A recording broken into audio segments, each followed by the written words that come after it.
So yeah, we've got a fair bit of damage. We've got this brace that's, well, the main bumper section that's caved in, and there's a bit of damage down on the lower section as well. So we'll get the bumper off and yeah, see what we can find. I think the bumper, it's not particularly held on. We've got something holding it on there. You've got to be careful. There's a fair few connectors and things like that we need to take off. I can see something down here, so I'm just going to go ahead and unplug some bits. So yeah, we've got these sections for the lights. I'm just going to clip that and just prise off the clip. There we go. And we've got the same on this side. Yeah.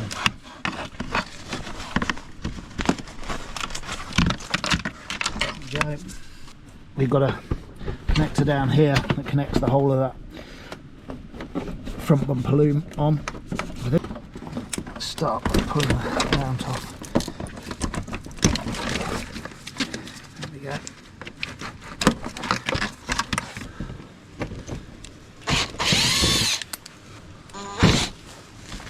Yeah.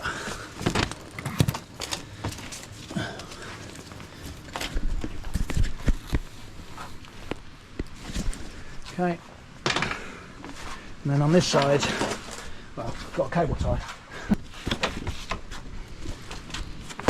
Alright, this bumper's repairable. It might be actually, put a bit of heat to it. I think that a bit of heat can't hold. Right, okay, so that's the air intake, air duct. So I need a new one of those. We've got, okay, we're still connected this lower section again, so let's whip that off.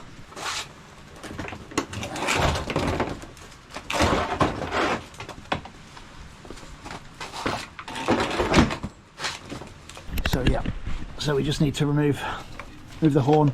We can get to the 3 bolts there. This one, we need to remove this little washer bottle, little 10mm on that, and looks like it just sits in there. Okay. Okay, so with this out of the way, you can see here, this section is just staved in just here, but luckily it stopped short of buggering up any of the pipes or anything that's down here. But we definitely are going to need to replace this cross member. 14 minutes to this time train. So here we are towing again.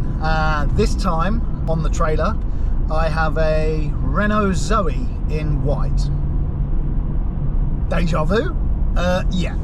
So this one was on eBay, so clean title, that kind of good stuff. However, it has no battery. I guess it was either a rental battery and the battery's gone back to Renault, or it was just the motor's knackered on this thing and therefore they pulled the battery as the quick way of making a few quid to get the cost back of it. For me, I am very interested in the front end of this thing, right? I mean, quite simply, it's got everything I need to put my little 550 quid Copart ZOE back to fully roadworthy condition. So this cost me £1,250.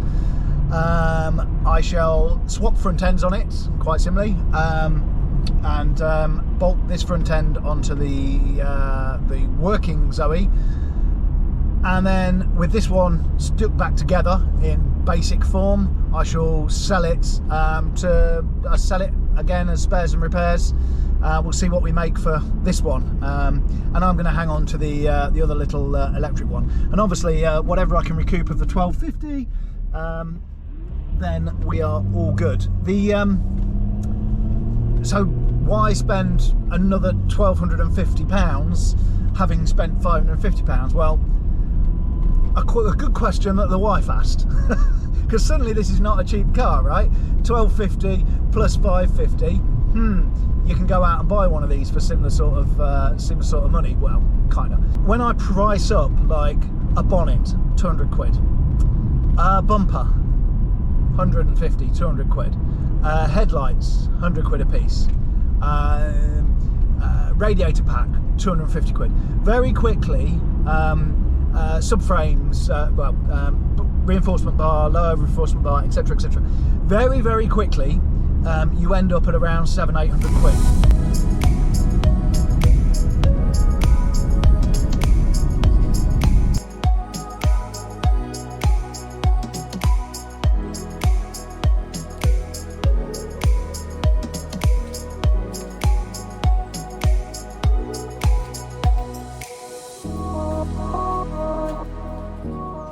So we've barely had a break in the rain to be able to progress anything, basically. But we have got now 2 Renault ZOEs. Excitement.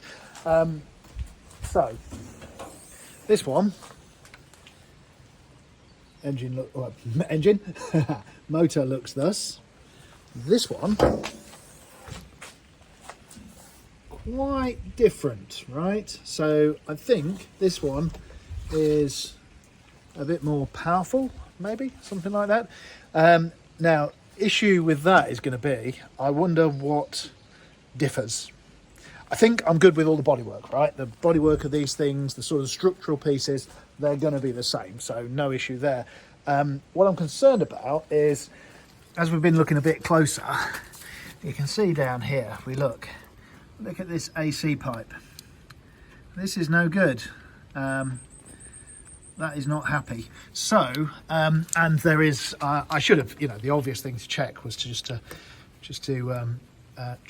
touch this and just see if we get any gas out of it. It's got no pressure at all. There's nothing in there. So it's dumped its 1 kilogram, I've been told.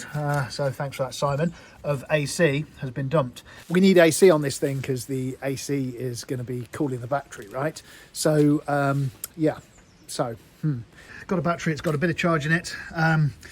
Someone kindly pointed out that the easiest way to get the battery in now is to move this, and it's pretty straightforward to do. You just pull out this little pin, and then it just sort of slides over, and then job's a good one.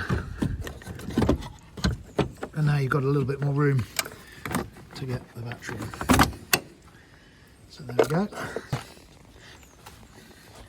And for a bit of power,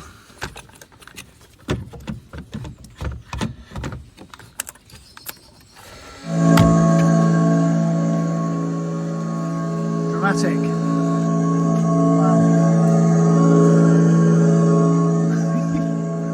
Doesn't sound happy.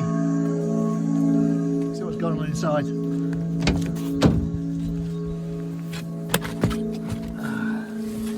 So inside we've got electrical motor failure, electrical failure danger.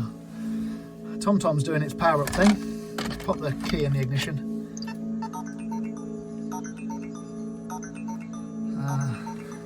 Yeah, it's all generally unhappy.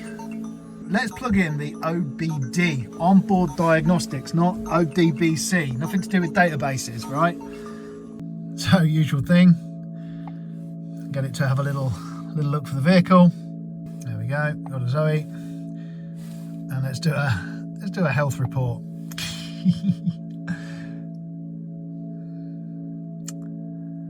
So, the airbags are all right.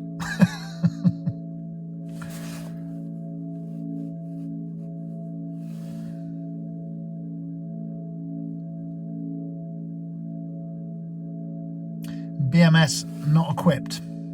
Okay, so as I say, the battery has been removed from this thing. I've got a hole in the floor, so not unsurprising.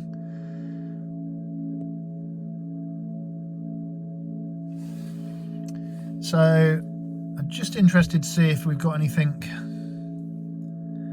Steering lock, voltage.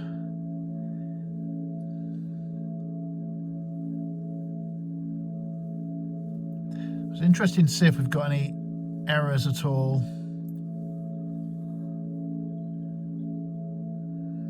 Quite like the interior in this one. It's a bit darker than the other one. The other one's sort of more light grey. This is a dark grey.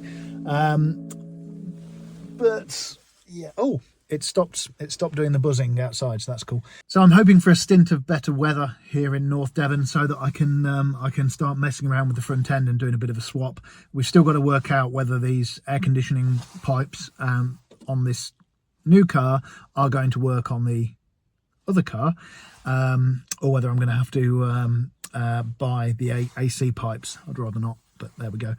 So yeah, so we'll continue pulling this apart. So next video we'll whip off the front end of this one, inspect those pipes, see what it looks like, and we'll also pull off the door, the driver's door on the other one, 'cause it's got some creases on it and things like that, as well as the front wing, and just make sure there's no damage that's sort of come all the way down sort of in the internal structure. I know there's damage on the external body panels, but yeah, it'd be good to check the inside body panels before we decide what to do. We do still, I guess, have the option of taking the battery out of the other car and putting it into this car. The problem with this is these are all outside. My garage is full of bits of Maserati, so I need a bit of a break in the weather before we can do the switch over. Thanks for watching. Thanks for all the... In fact, huge thank you to all the subscribers, right? I'm nearly at like 500 subscribers, so yeah, keen to see a bit of Zoe content, I guess. So all good. So we'll crack on.